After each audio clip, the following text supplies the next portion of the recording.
I work in a field that requires a lot of travel. I'm on the road at least a couple of weeks every month and spend more time in airports or hotels than at home in my own bed. Fortunately, I'm not a family man.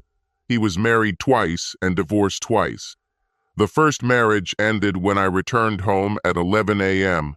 with a stomach flu to find Evelyn with her lover in our living room. The second time it was my fault. I just couldn't trust after what Evelyn did and never fully committed to Joanna.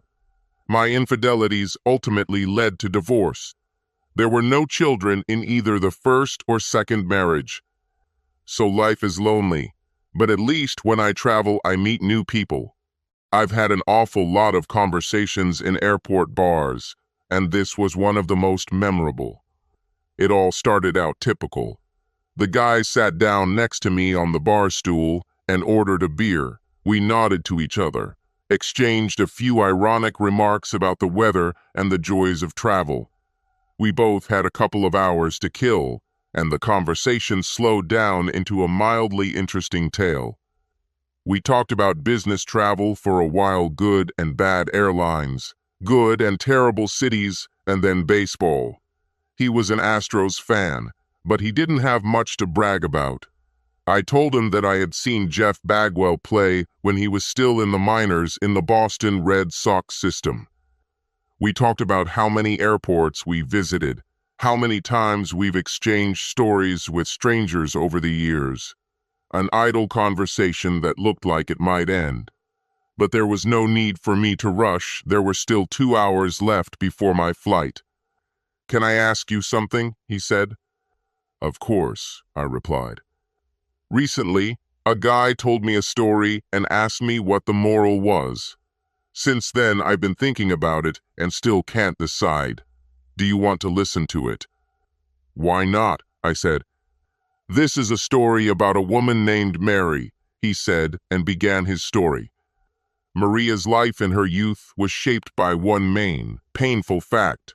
Her mother was a woman of easy virtue. Mary's mother, Rosie, was a beautiful and charming woman, cheerful and full of life, kind and generous, a woman who had many friends. But she loved sex very much, and when she realized that her husband could not give her as much as she wanted, she did not hesitate to find other lovers who could satisfy what she was missing at home. Maria's father caught his wife cheating 3 times. Remarkably, after the first 2, she dissuaded him from divorcing her. But the third time, after he entered the bedroom and found her with her lover, he kicked her out of the house. Maria was only 7 years old, and from then on, she and her 2 older brothers shuttled between divorced parents, one in Miami, the other in Tampa, constantly feeling insecure and unwanted. Maria loved her mother, but absolutely hated what Rosie had done, destroying a previously happy family, and she decided that she would never allow something like that to happen to her. Despite all the usual temptations, requests, and pleas of her boyfriends, Maria swore that her first man would be her husband, which she did. At age 22, fresh out of the University of Miami, Maria went to work as a paralegal for a small law firm in Key West. 4 months later, she was invited to dinner by a young city accountant, 28-year-old Alexander Malcolm Winters, an intelligent and articulate man who was about to become a partner in the company for which he worked. They dated for over a year, and although Maria grew very fond of Alex, she resisted his attempts to make love before marriage, as she had resisted all the attempts of his predecessors. It turned out to be a happy marriage. Alex was a hard-working and ambitious man and succeeded in his firm. He was also completely devoted to Mary, considering himself lucky to have such a beautiful and loving wife. When he wasn't working long hours, he served Maria, bringing her coffee in the morning, making breakfast on the weekends while she slept late, picking up dry cleaning, and running other errands when he could. In the same way, Maria loved and appreciated Alex. Her father wasn't a man who did much around the house, even in the happy days before the divorce, and she was grateful for Alex's efforts. Her husband seemed willing to provide them both with a good life, safety, and comfort, and she did everything she could to support him. They decided to wait before having children, so Maria took the pill and their sex life could be completely spontaneous. She discovered that she loved sex. In fact, she was a little scared by how much she loved it.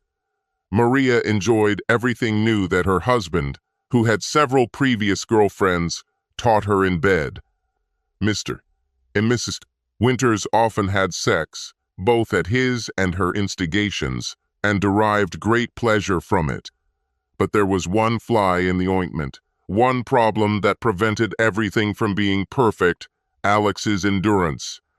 Alex felt terrible about disappointing his wife, even though Maria lovingly assured him that it didn't matter that she enjoyed their sex life together. They worked on the problem, studying literature on sex and even consulting with a family therapist, but they never solved it. Despite this difficulty, one should not think that Alex and Maria were estranged from each other. They loved each other deeply and were comfortable enough together to talk freely about the problem and how to solve it.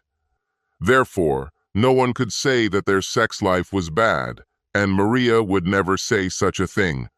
In fact, as she and her best friend Susan idly gossiped about their lives, including their sex lives, Maria made her life sound amazing. She could convince herself that she was not like her mother, who was so obsessed with the need for more and better sex that she ruined her life and the life of her family. Be that as it may, something happened that disrupted her safe and happy existence. That someone was Alex's younger brother, Kenny. When Maria married Alex, she had not yet met Kenny, who was 23, unemployed, and hanging around the West Coast, staying with his high school friends. But a couple of years later, he moved to Key West and got a job on a small sport fishing boat that catered to wealthy tourists. For the first 3 weeks of his stay in the city, until he found an apartment, Kenny stayed with Alex and Maria.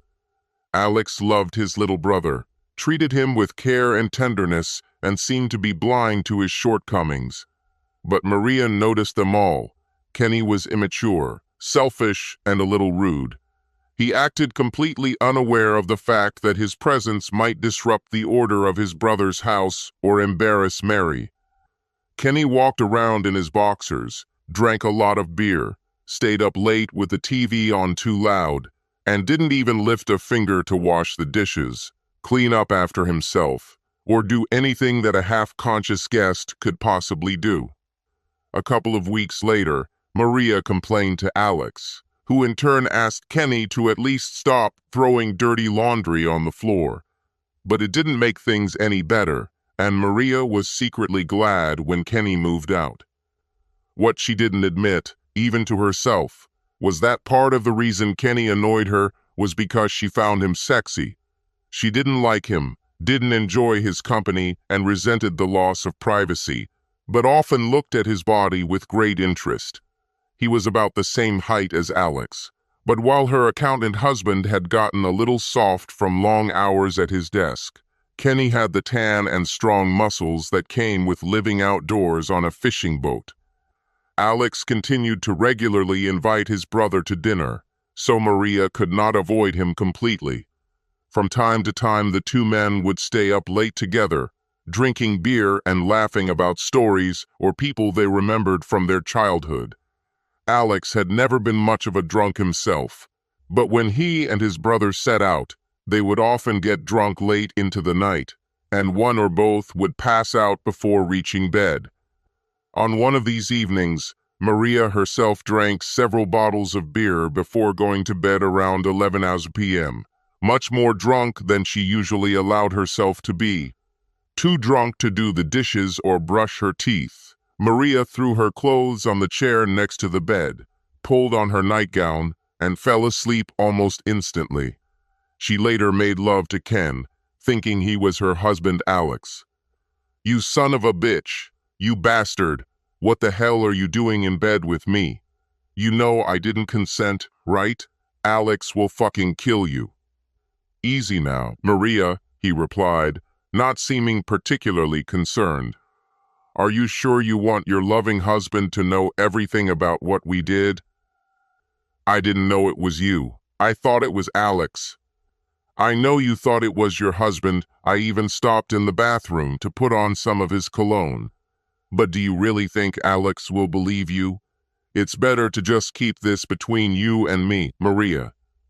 Having said this, Kenny calmly rose from the bed and began to gather his clothes. Still furious, Maria said nothing, her mind reeling. She didn't want to admit it to herself, but Kenny was right. Telling Alex what his brother had done would be a risky proposition. At best, her husband will believe her, and this will mean the final end of all contact between the brothers, or even a real fight. But what if he doesn't believe her? What if Kenny convinced Alex that she liked it, that she was an active participant, that she knew Kenny was in bed with her all along? She doubted Alex would fully believe it, but would he still have doubts about her? Did she dare take such a risk? Without another word, her face tense with anger and disappointment, Maria watched as Kenny left the room, winking happily at her, and headed to the guest bedroom, where he often stayed when he and Alex spent their evenings drinking.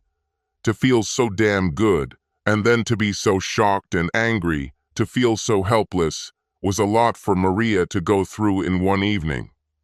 After this, Maria and Kenny found themselves in a difficult standoff, at least for her. She had never been so angry in her life, never felt so humiliated in her life. But the more she thought about it, the less chance she had of telling her husband what Kenny had done, and still being married. The risk was too great that Kenny's version would make Alex so furious that he would leave her, or will never trust her again, and every day it became more and more impossible to talk about it with Alex. After about a week, she realized with horror that she would have to live with her secret. All she could really do was try to avoid Kenny. She started leaving the house whenever he came, to go shopping or visit a friend. She did anything to avoid meeting him. When Alex asked why she didn't stay close to him and Kenny, she replied, "Because you two drink too much, and then Kenny gets rude, and I don't like being around him." She didn't dare go any further than that. Alex tried a couple of times to heal the rift between his brother and his wife. One day he invited the three of them to a fancy restaurant to celebrate his promotion. The food was great, but the evening was not a great experience. Kenny was relaxed and cheerful and charmingly flirted with his sister-in-law, but Maria was visibly stressed and unhappy. She only spoke when asked a direct question, even seemed to flinch when Kenny complimented her, and never felt comfortable enough to enjoy the evening. After that, Alex almost let it go. He continued to hang out with Kenny, but they went to Kenny's apartment or spent the evening at a bar more and more often. When they met at Alex's house, Maria kept finding reasons not to be there. In the meantime, however, Maria couldn't stop thinking about Kenny and what sex with him was like. It would be a great exaggeration to say that this disappointment constantly bothered her. It did not. Both her love for Alex and the pleasure of their active sex life were a source of joy and satisfaction for her. But she never completely forgot what it was like with Kenny. What happened next can be blamed on fate, or perhaps on God's incomprehensible sense of humor. After years of working on someone else's boat, Kenny had saved enough money for a down payment. He started Kenny Fishing Cruises, taking groups of 2-3 tourists out for a sunny day, a nice lunch with plenty of beer, and some relaxing fishing. In the third week of this new venture, while Kenny was still struggling to make a name for himself and attract enough clients to begin paying off a large loan he had taken out on his boat, his apartment building burned to the ground. A water heater in the basement overheated, several cardboard boxes caught fire, and the entire building exploded, stranding Kenny and 9 other tenants on the street. Kenny's homeowner's insurance covered his belongings, but he suddenly had nowhere to live. Naturally, Alex invited him to temporarily move in with him and Maria.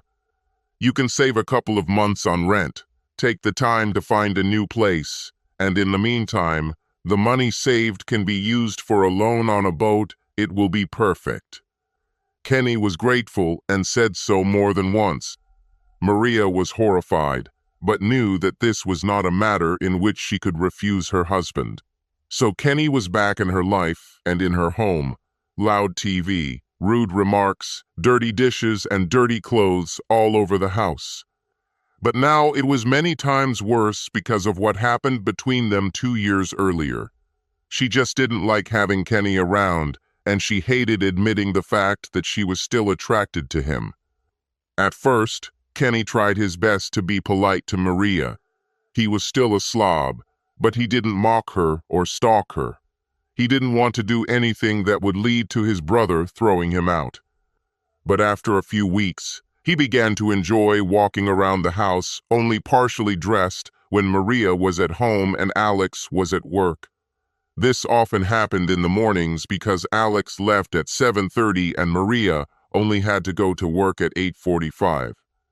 Sometimes he left the guest room for the kitchen wearing only his underpants. Sometimes she noticed his chest and arms, muscular and tanned from physical work in the fresh air. Everything came to a head when Alex went on a 4-day business trip to San Francisco. It was his turn to represent the company at a professional meeting. Maria wanted to go with him, desperate not to be alone in the house with Kenny. But Alex reminded her that they were saving money for a trip to Greece next winter, and he was adamant about not spending more than $1 to $500 on her joining him for such a short time. On Sunday evening, the day Alex left, Maria returned from dropping him off at the airport to find Kenny sitting on the couch in his underpants, smiling at her. She looked at him, blushed, and snapped at him furiously. "Look, Kenny, just because Alex left doesn't mean you and I are going to do anything. It happened once, and it happened because I was drunk and didn't realize it was you. Now just stay away from me. Is it clear?" But Kenny just smiled lazily at her and said, "Sure, Maria, just relax, okay?" And she shuddered, knowing that she was in the same danger because of her own feelings. That night, she wedged a chair under the knob of her bedroom door, so Kenny couldn't come in while she was sleeping. Around midnight, Kenny finally tried to enter. He walked quietly to the door, pushing it carefully until he realized it was barricaded. The next night, Mary's chair was in the same place. On Tuesday morning, Maria sleepily stood in the kitchen, preparing herself coffee and breakfast. She took a day off from work to run a few errands and enjoyed having the house to herself since Kenny usually left by 8 a.m. to get the boat ready for the day's cruise. Damn it, why couldn't Alex come home? She had 2 more days to get over it. Briefly, she was thinking about taking an impromptu trip to Miami to visit her mother for a couple of days. She then heard a noise in the hallway and turned around to see Kenny standing in the kitchen, grinning at her, wearing only boxers. With her back to him, she said, "It's almost 9. Why are you still here?" "The trip was canceled today. The guy called me yesterday. He and his friend both got sick. They've done it again.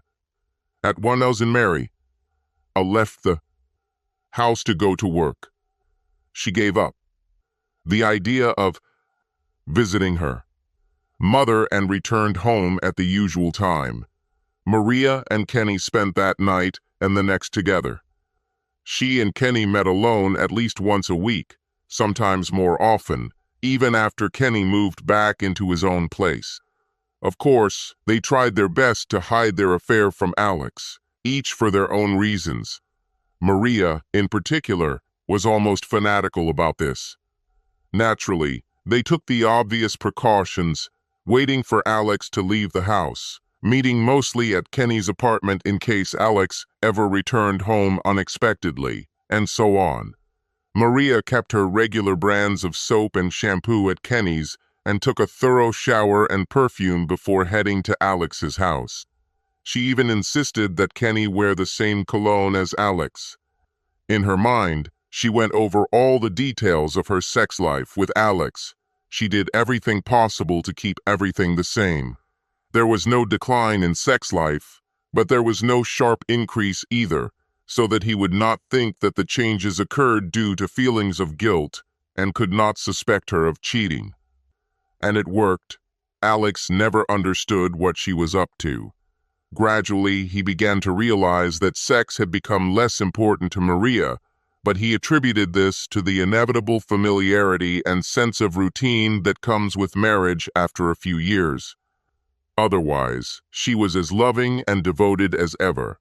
They were a happy, loving couple, and Alex continued to feel lucky. Kenny, like Maria, really enjoyed their relationship, but he wanted more. One day it occurred to him how he could get it. Kenny had a slow-witted assistant named Sam, a blond man in his early 20s, who did various jobs on the boat, helping tourists with fishing gear, pointing out points of interest, and serving lunches that Kenny supplied to his clients. Sam quit in early June of that year to return to Arkansas and help his ailing father run the family farm, and it occurred to Kenny that Maria would be an excellent replacement. She was much smarter than Sam, not to mention very attractive. The sight of her bouncing around the deck in a tiny bikini, smiling and flirting with customers, could only help business. And best of all, each cruise had at least an hour or so where the clients were so busy fishing that they didn't require any attention at all from Kenny and his assistant. Kenny decided that he and Maria could spend some time together below deck without anyone noticing.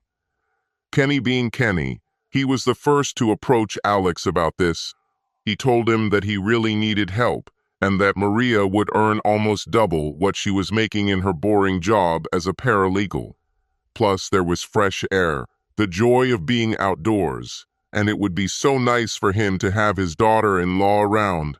Alex noticed that Maria wasn't avoiding Kenny as much anymore, that they actually seemed to be friends, and he liked that. He thought about it for a few days, then told Maria about Kenny's proposal and convinced her to accept it. Maria was at first more frightened than happy about this proposal. For nearly 8 months, the new arrangement worked to everyone's satisfaction. Maria enjoyed working outdoors in the sunshine and enjoyed wearing bikinis, which attracted the gaze of the pale-faced, mostly middle-aged male tourists who were Kenny's main clients. Their occasional whistles or theatrical sighs of appreciation were a happy part of her day. The work she had to do was easy. At least every other day, he and Kenny had an hour to be alone while clients happily handed bait to the wily fish off Key West. The only problem, from Maria's point of view, was that it was becoming increasingly difficult to be interested in sex with Alex in the evenings. One day, Alex's boss asked him to invite a new client to lunch, Roger Vinson, who was moving his furniture company's 4-person office staff to Key West. The factory remained in North Carolina. Vinson was a cheerful and talkative guy, and Alex enjoyed his company. Over lunch, Vinson told entertaining stories about all the good times he had already had in his few short weeks in Key West. Last Thursday, a buddy and I went fishing on one of those day fishing trips run by a guy named Kenny or something like that. Damn, that was great. We fought a couple of tarpans all day and almost caught one that needed to be caught. 7 feet long. Alex smiled, imagining that the fish was probably about 3 feet long. He was going to intervene and say, "What a coincidence. Looks like you must have been on my brother's boat," as Vincent continued his story. We had a great lunch, and the girl who worked on board to serve us was something special. Damn, she was wearing that little red bikini. She was beautiful. I immediately understood why Kenny kept her with him. And in the afternoon, I realized that I had guessed correctly. I got up to get another beer from the fridge next to the stairs and heard what they were doing downstairs. Alex forced himself to sit still, telling his face to remain calm. He asked, "What did this girl look like? I think maybe I know what boat you mean." "Oh, she was quite small, about 5'4", with nice breasts, not too big. She had a beautiful face and jet black hair that reached several inches to her shoulders." Yes, it was Maria. The description was perfect, except that Alex didn't think he'd ever seen her tiny red bikini. In a slightly strained voice, he said to Roger, "I think it's a different boat. It's not like any I know." Alex experienced the longest and most painful day of his life. It was very obvious what was happening, which had apparently been happening for at least several months. Almost the only thing that interested him was whether his brother slept with Maria, even when he offered her a job. He had no doubt about how this would end, but Alex was too methodical a man to act without being completely sure. He called Dan Silverman, an old college friend who lived in Wisconsin, and invited him to Key West to help with the project. "Here's the situation, Dan," Alex told him. "I was asked to look into the affairs of this fishing boat run by a guy named Kenny Winters. He takes tourists on day trips, feeds them lunch, and lets them try to catch a few big fish. Anyway, there are rumors that something wrong is going on. Would you like a short, all-expenses-paid trip to Key West and a chance to go fishing?" Dan was more than willing, and they planned a trip for the following week. Dan and Noah, a friend from Wisconsin, stayed at the hotel for a couple of nights, booked 2 days on Kenny's boat, and then reported back to Alex about everything they had noticed. Alex's company was supposed to cover all their expenses, but in reality Alex planned to pay the bills himself. Alex deliberately refrained from saying a word to Dan about Maria, hoping against hope that Roger Vincent was wrong and that his wife was not the cheater she now appeared to be. But his hope faded minutes after he joined Dan and his friend for dinner at the hotel, the evening after their second day on the boat. "We had a great time, Alex, thanks to your company," Dan infused, grinning and showing off his bright red tan. Noah nodded with equal happiness. "But I can't say I picked up any leads, not really. No traces of illegal substances, contraband, or anything else, no contact with other boats, no side errands or suspicious packages. This guy Kenny is sleeping with his assistant, but I doubt that's what your firm is interested in." Alex felt cold. Taking a slow, deep breath, he said, "No, but tell me about it anyway. Is there a girl with him on the boat?" "Yes, the little black-haired one has a fantastic figure, and her swimsuit really shows it off. They came into the hut both afternoons while we were fishing, and we could hear they were engaged in." "That's for sure," Alex said, feigning amusement. "Are you sure they weren't just watching an adult movie or something?" "No," Dan said. "Yesterday I just had to take a leak.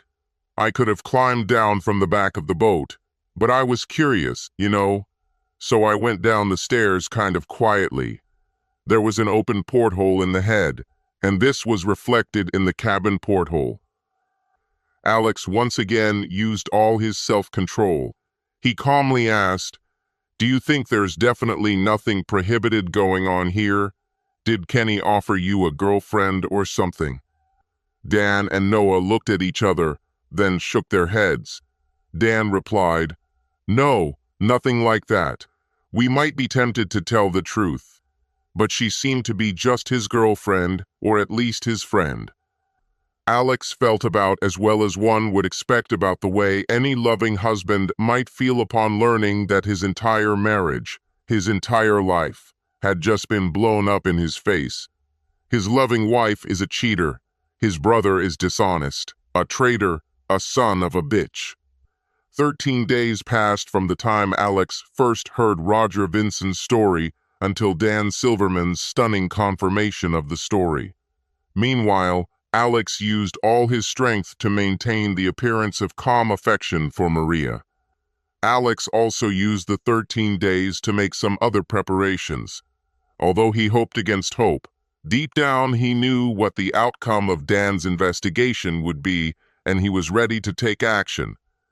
Alex was an accountant. He knew a lot about money, how to move it and how to hide it. He took out a home equity loan for the amount he could get for their home, about $600,000. He then drained all but a few $100s from his and Maria's accounts, added it to the equity money, and transferred it to and from numbered accounts in the Cayman Islands several times using fictitious names he created in his accounting. He also came to Fort Lauderdale one day, consulted a local lawyer, and appeared before a judge to change his name. In theory, such name changes should have been recorded in a searchable database, but Alex knew that often no one did. He ordered 2 credit cards in his new name and sent them to his lawyer's office in Fort Lauderdale for safekeeping. The next day, after dinner with Dan and his friend, Alex left work at noon and went home to pack his things. When Maria walked through the door around 6:30, everything he wanted to take with him was in the trunk of his car, and Alex was sitting on a chair in the living room, waiting for her arrival. He silently led her to the sofa and, holding her by the elbow, forced her to sit down. He then leaned down and brought his face inches closer to hers. "Just sit here and be quiet, Maria. If you get up from this couch or open your mouth again, you will regret it." He didn't raise his voice, but his cold rage frightened her. Alex took out his cell phone and dialed the number. "Hey dude, what's up?" he asked cheerfully. "Did you have good company today?" "Big dump trucks," he laughed. "Listen, Maria and I are going to have dinner and go to the movies. I'll treat you. Come on, join us." "No, don't bother dressing up. Just let's meet. Okay, see you soon." Alex hung up. He sat down on the chair opposite Maria and waited, not looking at her or anything else. She was too scared to speak. About 10 minutes later, they heard footsteps on the porch. Alex looked at Maria. Not a word, not a single word, he hissed at her, walking over and standing behind the door. "Hey guys, Kenny began as he walked through the door.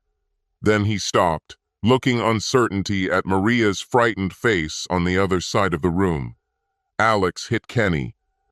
Without looking back, Alex walked out the front door.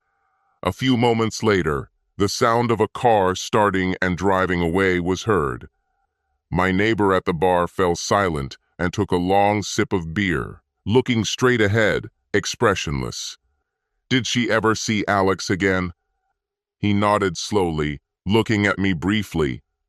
Only once, after about 4 months or so. She came home one afternoon to find him sitting on the couch in her apartment. She lost her home and couldn't pay off her debt. He scared the crap out of her just sitting there. He said, "I'm not going to hurt you." Then he said, "Tell me about it. When did it start? How and why?" So Maria told him. She cried and cried. She told him how sorry she was, how ashamed she was, how much she loved him. And she told him about the first time, about what Kenny did, and how it continued. How she tried to stay away from Kenny, but to no avail. When she finished, they just sat there. He was looking straight at her. There was no expression on his face, and she was crying. After about 10 minutes, he got up and left. Without saying a word, he simply left. That was the last time she saw him. There was more silence, and then he turned in his seat and looked directly at me for the first time since he began his story. So what about the moral of the story? I'd like to know what you think. Here are your choices. Don't be a drunkard. Heredity outweighs everything else. You can't trust anyone, not even your family members. Endurance is very important. I looked at him again, thinking about it. Finally, I said, I think they all fit pretty well, but I think I'd like to offer another option. Don't break the pig rule. He looked interested. Pig rule? Tell me about it. This friend's cousin works in Washington, D.C. He is a lawyer and deals with politicians and other lawyers all the time. Corruption is everywhere, he says, but mostly it is minor. The guy takes his mistress with him to the government. Say, an all-expenses-paid trip so he can be with her at a luxury hotel in London. Or someone's wife uses his car with a license plate so she doesn't have to pay for parking. Or a congressman takes a couple $1,000s and co-sponsors a bill he doesn't actually support. The thing is, it's all theft, but it's minor stuff. Everyone knows this is happening and no one cares. But when you behave like a pig, when you become greedy, then you have problems. Or the CEO throws himself a $4 million birthday party on a Greek island, and the press finds out about it. And pretty soon he becomes a former CEO. So the moral is, if you're going to cheat, keep cheating, but don't be a pig. I think it fits your story. If Kenny hadn't become greedy, if he had been content to be with Maria once in a while instead of every day, her poor fool of a husband might never have found out about it, and they could all have lived happily ever after. He said in a level voice, "Do you think her husband was a poor fool?" I laughed. No offense, believe me, I myself was one of them. My first wife cheated with another guy for almost 5 months before I found out. I thought she was the most perfect, most loving wife a guy could ever have. So yeah, he was a poor fool. But there are many of us there. We sat in silence for some time, each thinking about our own things. He then slid off the stool and stood up to leave. "Thanks for the story," I said. Unpleasant, but he held my attention better than most. "Well, you offered me a new moral for that, so I thank you for that," he replied. He smiled briefly at me and headed down the corridor. I sat there for a few more minutes to finish my beer, thinking about his history and nothing in particular. When I stood up to leave, I saw that he had left his briefcase on the floor, leaning against the counter. I bent down to pick it up, deciding I'd leave it to the bartender. Out of pure curiosity, I opened it and found that his business card was attached to one of the inner flaps. It read, "Malcolm Alexander Summers, CPA, Williams and Donaldson, Houston, Texas." I shook my head, wondering how I could have missed this all this time. Subscribe to our